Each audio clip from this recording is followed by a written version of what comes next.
सभी लोग निगाह बनाए हुए हैं कि किस तरीके से एनडीए के वोटर जो कोर वोटर माने जाते हैं वो काफी दरक गए हैं। 17 साल बनाम 17 महीना का जो विकास गाथा जो बिहार के लिए जो नौजवानों को 5 लाख नौजवानों को महज 70 दिन में अगर नौकरी देने का काम किया है कोई तो तेजस्वी प्रसाद यादव जी ने करने का काम किया है। जो सामाजिक न्याय के लोग हैं उन लोगों ने भी निर्णय ले लिया है कि गोपी किशन जी को ही प्रथम वरीयता का मत देना है। ब्यूरोक्रेट्स के इस्तेमाल करके, सरकारी तंत्र के इस्तेमाल करके तो जितना डिस्टर्ब करना चाहे हैं वो लोग किए हैं। देवेश चंद्र ठाकुर जी को कहीं ना कहीं पहला बार जो चुनाव लड़े थे और उसके बाद जो लगातार उनकी विजय हुई थी वो कहीं ना कहीं जो है वही लोग साथ थे जो आज उनसे अलग हट गए। तिरहुत के बाहर के लोगों को उन्होंने जो है टिकट देने का काम किया, समर्थन देने का काम किया। जितने भी यात्रा हुई है अधिकारी लोग महिलाओं को एकत्रित करते हैं, उससे संवाद करने का काम करते हैं और सैकड़ों करोड़ रुपया फिर वह महिला संवाद यात्रा में सरकार का पैसा खर्च करने जा रहे हैं कि बिहार में जितने कानून लाए गए सब फिसड्डी साबित हुआ है। बिहार की जनता ऊब चुकी है और सभी दीवार को तोड़ करके 2025 में सरकार बदलने का काम करेगी। इस न्यूज के प्रायोजक है अफजल फर्नीचर। तिरहुत स्नातक के उपचुनाव को लेकर जहां जेडीयू अपनी परंपरागत सीट को बचाने की कवायद में जुटी है तो दूसरी तरफ आरजेडी इस सीट को जीतने की आतुर दिखाई पड़ रहा है और बीच में जनसुराज कई निर्दलीय प्रत्याशी, मुकाबला काफी टफ दिख रहा है। ऐसे में लगातार आरजेडी की ओर से अपने प्रत्याशियों को जिताने का दम भरा जा रहा है। बातचीत करेंगे, हमारे साथ पूर्व मंत्री, कांटी के स्थानीय विधायक इस्राइल मंसूरी हैं। कैसे देखते हैं, 2 दिन का समय बच गया है, 5 दिसंबर को वोटिंग है। उपचुनाव में जो नतीजे देखे गए, विधानसभा में हार हुई है चारों सीट पे, आप लोगों की उम्मीद लग रही है कि तिरहुत की यह सीट उपचुनाव में जीत हासिल करेगी राज्य?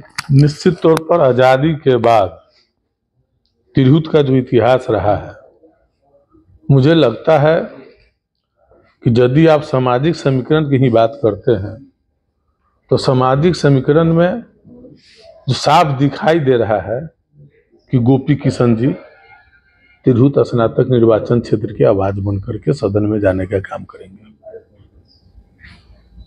किस समीकरण के? आरजेडी, आप लोग इस बात को कह रहे हैं कि गोपी किशन वैश्य समाज से हैं, वैश्य समाज को कोर वोटर रहा है हमेशा से एनडीए का, खासकर बीजेपी का, तो उम्मीद है कि अब उनको टिकट मिला है तो वैश्य समाज का एक परसेंटेज वोट जो है वो एनडीए में न जाकर राजद में जाएगा। देखिए, लोग देख रहे हैं, सभी लोग निगाह बनाए हुए हैं कि किस तरीके से एनडीए के वोटर जो कोर वोटर माने जाते हैं वो काफी दरक गए हैं। तमाम लोग अपने अपने समीकरण पर चले गए हैं।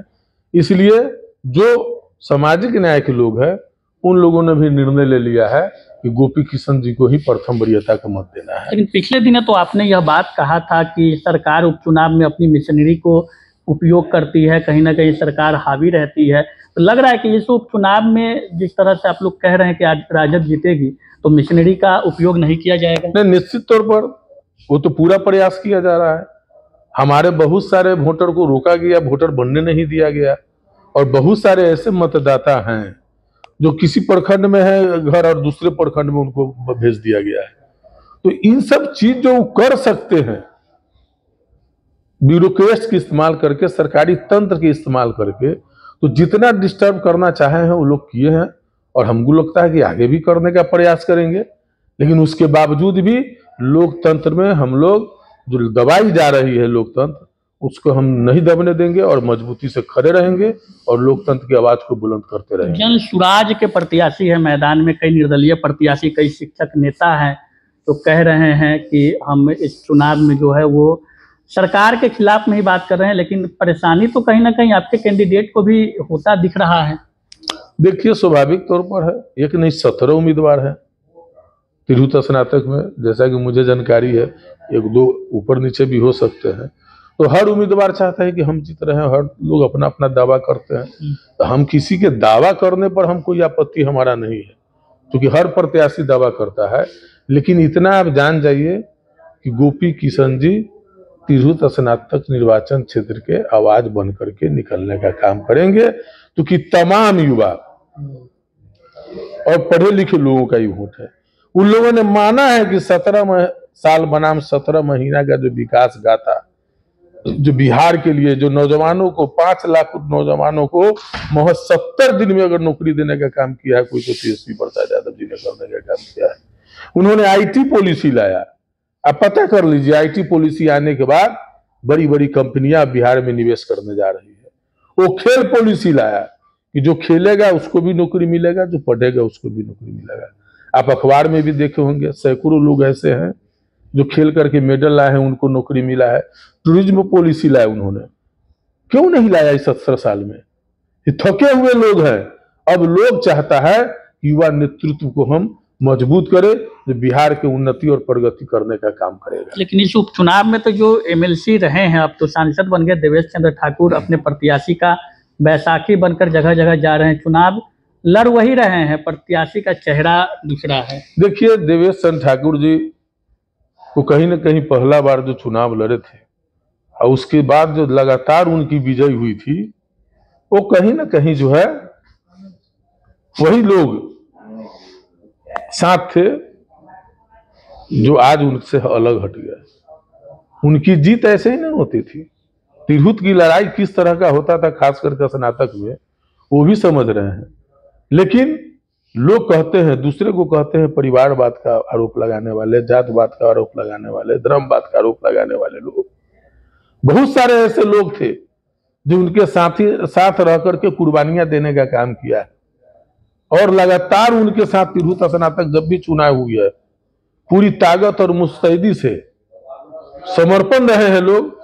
अगर वैसे अगर कोई कार्यकर्ता को अगर दे दिए रहते तो यह बात समझ में आती, लेकिन वो तिरहुत के बाहर के लोगों को उन्होंने जो है से टिकट देने का काम किया, समर्थन देने का काम किया। तो निश्चित तौर पर मुझे तो लगता है कि उनके इर्द गिर्द रहने वाले भी ऐसे सैकड़ों लोग हैं जो कहीं ना कहीं उनके खिलाफ काम कर रहे हैं, जिनका खमियाजा उनको भुगतना पड़ेगा। अच्छा, नीतीश कुमार महिला जनसंवाद यात्रा पे निकल रहे हैं। जिस प्रकार से राजनीतिक गलियारों में चर्चा बनी हुई है कि 2025 की तैयारी में एनडीए जुट गई है, खुद मुख्यमंत्री अपनी तैयारी में निकल रहे हैं, कितना फर्क पड़ेगा बिहार में बिहार वासियों को? देखिए, माननीय मुख्यमंत्री जी का जब भी कार्यक्रम कोई निकला है तो महिलाओं का ही उनका यात्रा ही हुआ है। उनके कार्यक्रम में तो अधिकारी और महिला, नहीं तो उनके पार्टी के वर्कर और तमाम महिलाओं को एक संगठन के माध्यम से अधिकारी ही एकत्रित करते हैं। उसमें सरकार का पैसा खर्च होता है और सैकड़ों करोड़ रुपया फिर वह महिला संवाद यात्रा में सरकार का पैसा खर्च करने जा रहे हैं। तो ये तो प्रायोजित है, तो ये तो सब दिन यही करते रहे। जो जितने भी यात्रा हुई है, अधिकारी लोग महिलाओं को एकत्रित करते हैं, उससे संवाद करने का काम करते हैं। 2025 में एनडीए का नारा है 2025 फिर से नीतीश, 225 का लक्ष्य। देखिए, बिहार के लोगों ने महसूस किया है, आपने देखा होगा 2020 में ही, 2020 के विधानसभा चुनाव में ही बिहार के लोगों ने युवा नेतृत्व श्री तेजस्वी प्रसाद यादव जी को मुख्यमंत्री के रूप में चुनने का काम किया था। चोर दरवाजे से लोगों ने सरकार तो बना ली, लेकिन ठीक 2025 आने वाला है, इस बार बिहार की आम आवाम, तमाम लोग पूरी मुस्तैदी से युवा नेतृत्व तेजस्वी प्रसाद यादव जी को मुख्यमंत्री बनाने के लिए मतदान करने का काम करेंगे। जनसुराज से भी फर्क पड़ेगा? पार्टियां बहुत है, एक दो पार्टी थोड़ी है, बहुत सारी पार्टी चुनाव लड़ती है, तो हमको तो नहीं लगता है कि किसी से फर्क पड़ने वाला है। मुस्लिम को जिस प्रकार टारगेट जनसुराज कर रही है, हर वर्ग मुस्लिम को टारगेट करता है, हर पार्टी हर एक क्या कहते हैं संतुलन बनाने के लिए टारगेट करता है। इससे कौन अंतर पड़ने वाला है? मुस्लिम मजबूती से रहेगा, सब लोग एक साथ है, एकजुट है, और मुस्लिम क्या मजबूती से रहेंगे? सभी समाज के लोग यह महसूस करते हैं कि बिहार में जितने कानून लाए गए सब फीसदी साबित हुआ है, चाहे वह शराबबंदी का कानून हो, तब किसी भी तरह का कानून जो लाए गए हैं। आप देख रहे हैं कि अभी सर्वे के नाम पर किस तरीके से लूटा जा रहा है लोगों को। घर घर में, परिवार में झगड़ा हो रहा है, आपसी विवाद हो रहा है। उस कलह के कारण जो है कि हत्याएं भी हो रही है, जमीनी विवाद जबरदस्त बढ़ा है, सब जगह लूट, हत्या, बलात्कार है, भ्रष्टाचार का चरम सीमा है, बिना रिश्वत का कोई काम नहीं हो रहा है।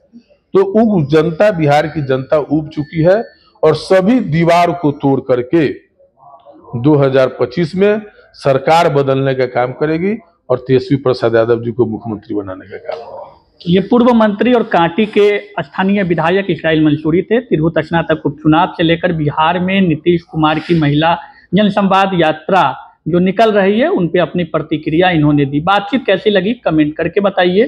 तब तक दीजिए इजाजत, धन्यवाद। शादी का फर्नीचर सेट 34,500 से स्टार्ट। AFZ फर्नीचर के ऑफिशियल यूट्यूब चैनल पर विजिट करिए विशेष जानकारी के लिए और परचेज करिए बिहार के सबसे बड़े शोरूम से।